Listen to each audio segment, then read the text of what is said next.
Crohomis code dar méidir nó microbit. San agahor mé code, féch bhí block na music, aimsigh set tempo to BPM, agus tarang trasna go dtí an start é.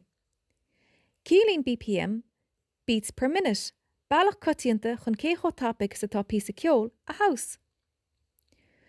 Raunig iver bihan seo, táim se chun tosnú le 100 BPM. Téir chuig music, aimsigh play tone, agus cur leis an look forever é.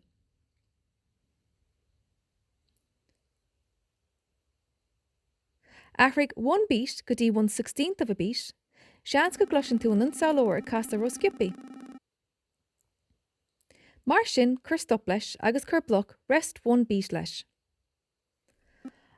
Á tosnig an saolóir agus cloise tú rud éigin níos cosúla le métronóm.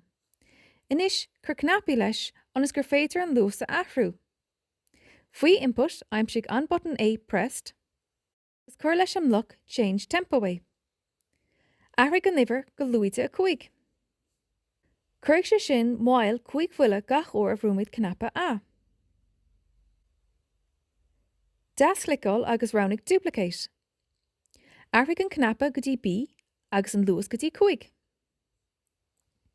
Cuirg se seo leis an luas fa chuaig bhuile san nóméid nuair bhrúmid knappa B. An sin den cópáil ar an bloc agus ahraigh an bloc seo go A agus B. Far ré leis an bloc change tempo, agus cur bloc show number leis. Aimseocht tú seo faoi basic. An sin, cur bloc tempo BPM leis, agus tespána se sin an luas ratha é BPM ar an tespántas LED nuair bhrún tú knappi A agus B le chéile. Den tástal ar san saolóir sal gurn tú le 4 microbit é. Seans go dúir tú faoi dearach bhfuil an rithim rud beag níos muile na orlas seo electrónach leis an socrú BPM céna, muall gur dógan lúb amháin buile agus sédégu in áit buile amháin. Déad tá dhéanamh níos crunnit sí chodán do bhuile a chuir le chéile le buile omláin íanamh.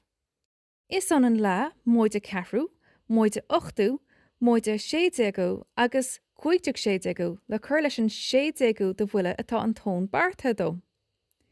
Curn block na forever máil bheag leis freisin. Déadach lúb while true leis dig luas a chuirle de chód agus é dhéanamh níos crunne.